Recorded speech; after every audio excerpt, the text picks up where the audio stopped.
I always thought I knew what my future would look like.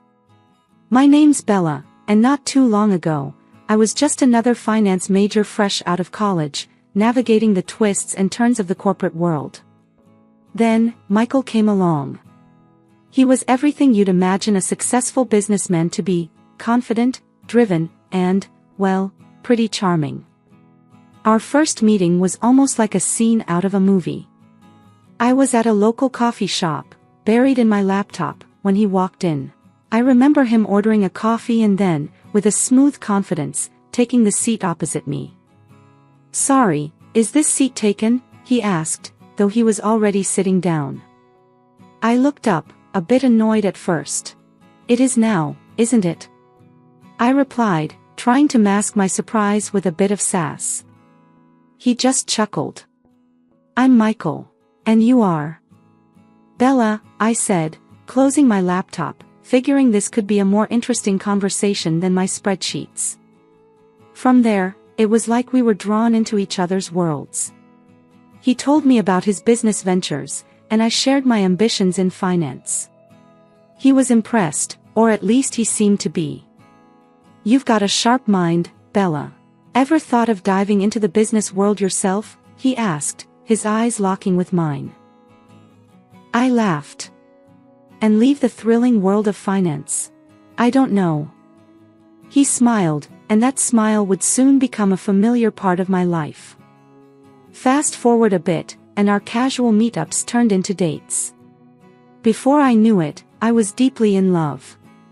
Michael was persuasive, always knowing what to say. When he proposed, it felt like the natural next step. I was young, in love, and ready for a new chapter. So, I left my job, ready to start this new life with him. Becoming a housewife wasn't my plan, but with Michael, it felt right. I took pride in making our house a home. He'd come home from work, and I'd be there, ready with dinner and eager to hear about his day.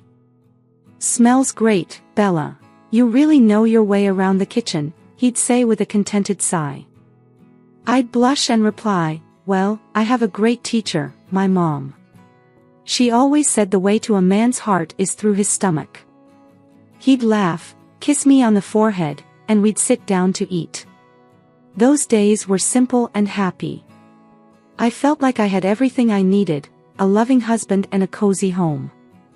Life has a funny way of throwing curveballs when you least expect them. I was settling into my new role as a housewife, content in the routine I had built with Michael.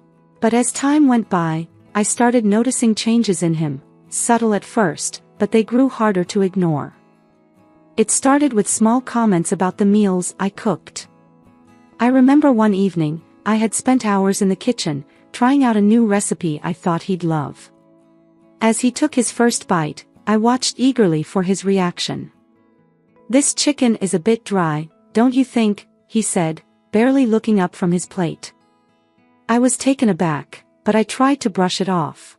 "Oh, I'm sorry. I followed the recipe exactly. I'll try something different next time." He shrugged and continued eating in silence. I couldn't shake off the feeling that I had disappointed him. The comments became more frequent and more critical. One night, as I was setting the table, he walked in and looked at me with a frown. "Are you going to wear that for dinner?" "It's not very flattering," he said, eyeing my casual home clothes. I felt a sting at his words. I didn't think it mattered. I'm just at home, after all." He let out a sigh. "It wouldn't hurt to try a little, Bella. Appearance matters." The critiques weren't just about my cooking or clothes anymore. They seeped into every corner of our home. I spent my days trying to make everything perfect, fearing his disapproval. But it seemed like nothing I did was ever good enough. One evening, as he was going through the house, he called out, "Bella, come here." I hurried over, wondering what was wrong. He was standing in the living room, pointing at a spot on the shelf. "Do you see that? How can you miss dusting there? It's not that hard to keep a house clean, Bella," he said, his tone sharp. I felt my face flush with embarrassment and frustration. I'm sorry, Michael. I'll clean it right away.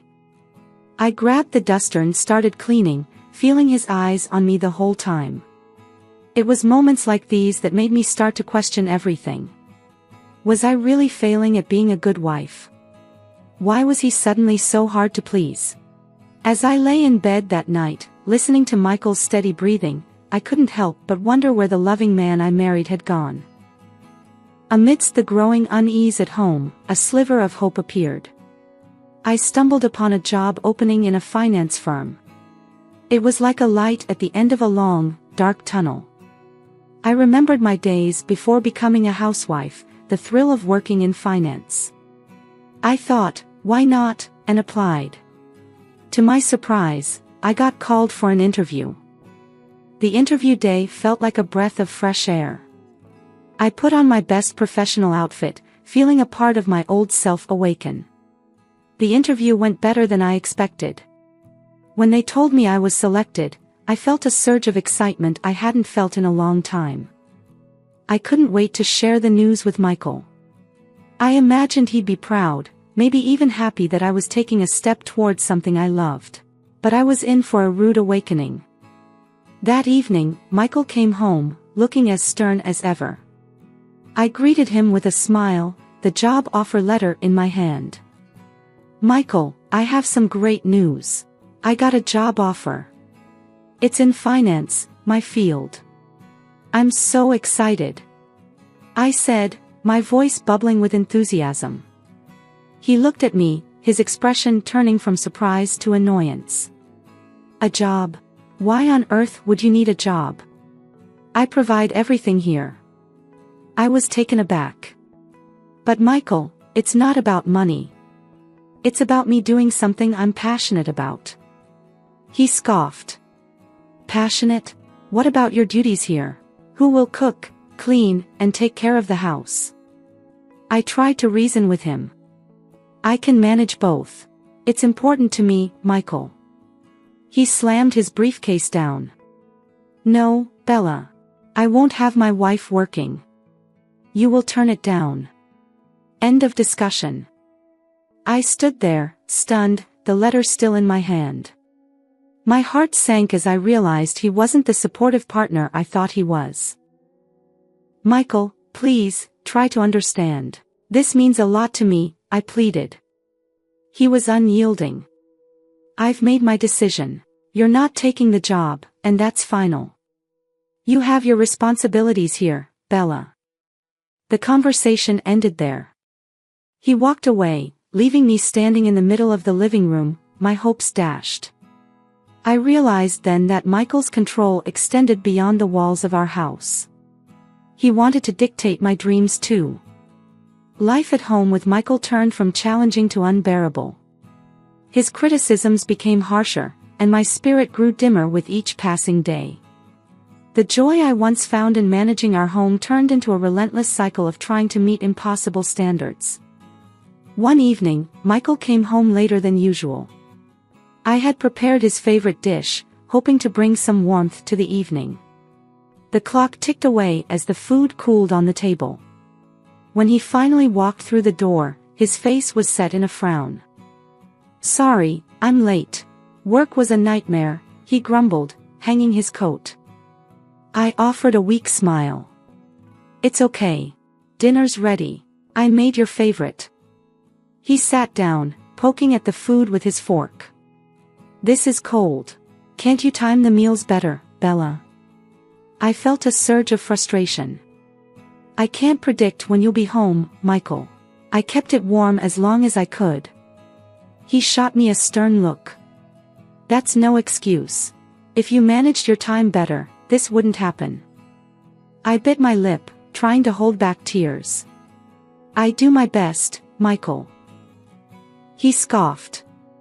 Clearly, your best isn't good enough. That remark cut deep. The dinner I had prepared with care now felt like a symbol of my failure. The criticisms didn't stop there. Michael's scrutiny extended to every corner of our house. One day, he pointed out a spot I had missed while cleaning. Bella, how many times do I have to tell you? This place needs to be spotless. I knelt down, scrubbing the spot vigorously. "I'm sorry, I must have missed it." He stood over me, his tone harsh. "You're always sorry, but nothing changes. You need to do better." I was exhausted, emotionally and physically. It felt like I was losing a battle I didn't even know I was fighting. His late nights became more frequent, and his excuses more vague. Work was all he'd say when I asked where he had been. I stopped asking after a while, afraid of his cold responses. Lying in bed that night, I listened to the silence of the house. It was in that stillness that I made a decision. I didn't know how or when, but I knew I had to reclaim my life, my independence. The next morning would be the first step towards a new beginning, I promised myself. It was time to break free from this cycle. Amid the chaos at home, I had a secret. A secret that gave me a sense of control and hope. Before I met Michael, my grandmother had left me a substantial amount of money.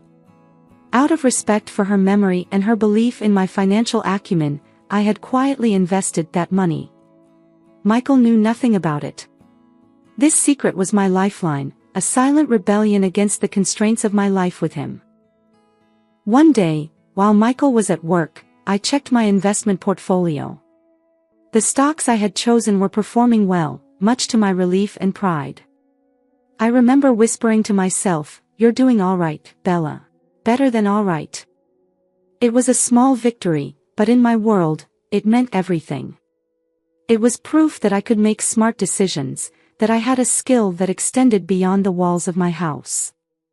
Later that evening, Michael came home, his mood sour as usual. He started nitpicking the moment he walked in. "Bella, why are these curtains still here?" "I thought I told you to get new ones," he complained, barely glancing at me.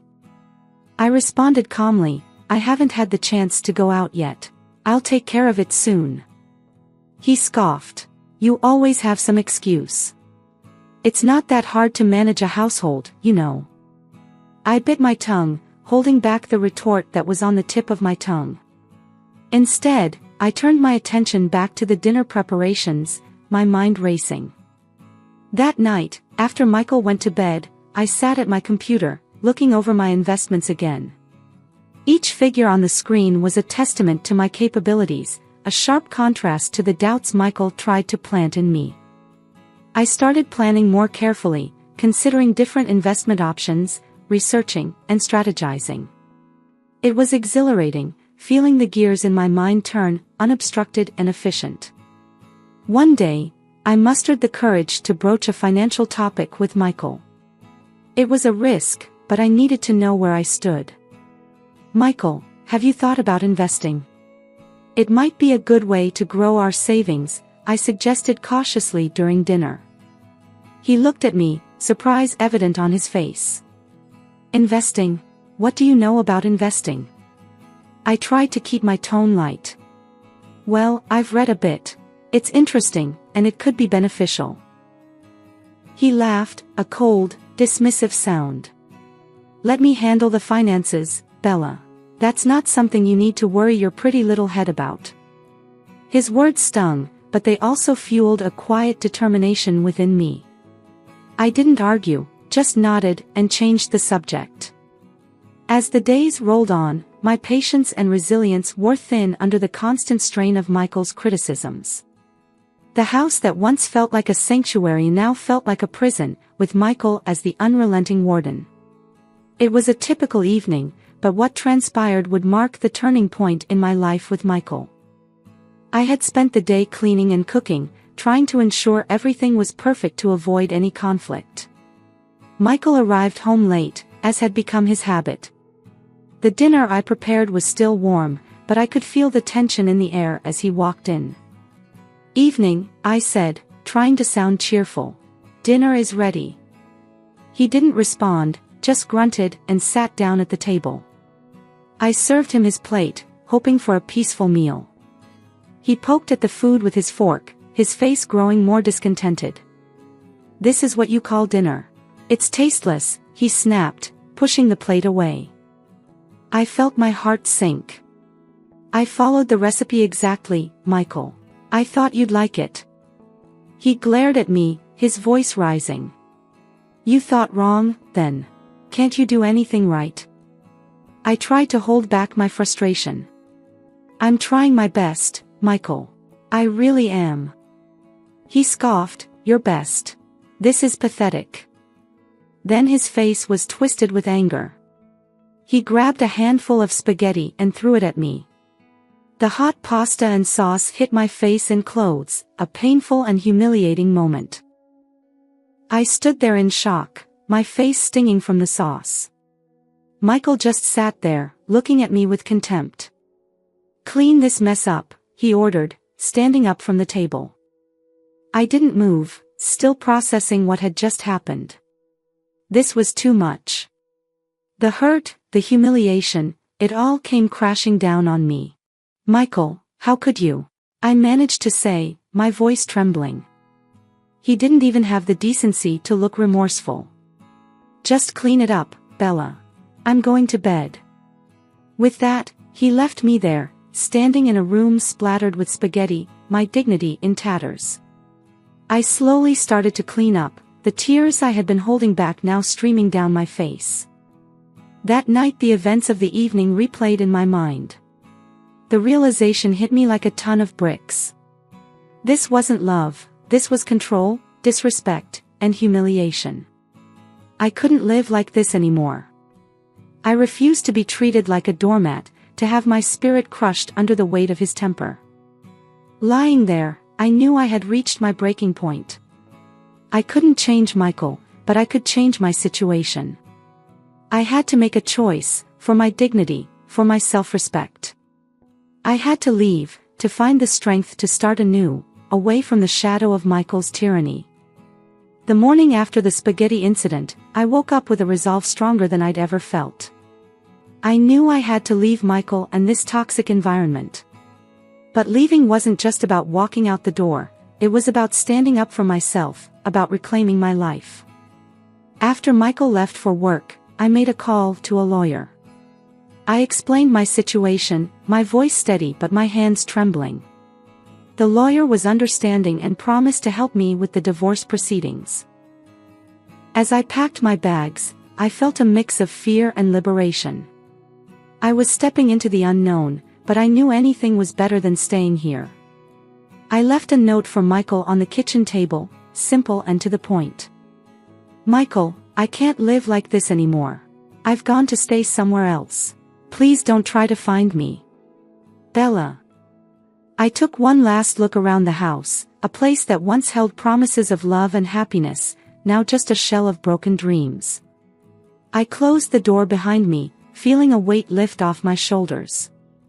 I moved into a small apartment I had rented with the money from my investments. It was modest, but it was mine. A place where I could start rebuilding my life. The next morning, Michael's call came. I braced myself before answering. Bella, where the hell are you? He barked into the phone. I've left, Michael, I said, my voice calm. I can't be in this marriage anymore. There was a pause, and then he laughed. You think you can just leave? You think you can survive without me?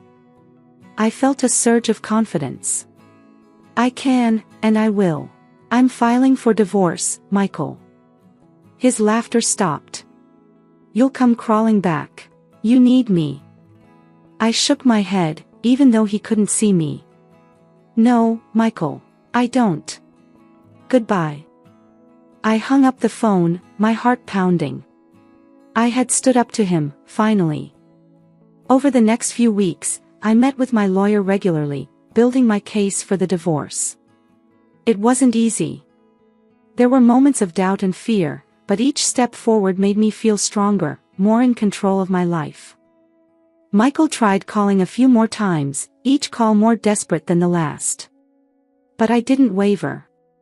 I knew I had made the right decision. As the day of the divorce meeting approached, I prepared myself to face Michael one last time. I was no longer the scared, submissive wife he was used to. I was Bella, strong and independent, ready to close this painful chapter of my life. The day I had been both dreading and longing for had finally come, the divorce meeting. As I entered the lawyer's office, my heart raced but my resolve was steel. Michael sat there, a picture of arrogance, unaware of the storm that was about to hit him. The lawyer began outlining the divorce terms, but Michael interrupted with a sneer. "This is a joke. You think you can just walk away and take half of everything?" I looked him squarely in the eyes.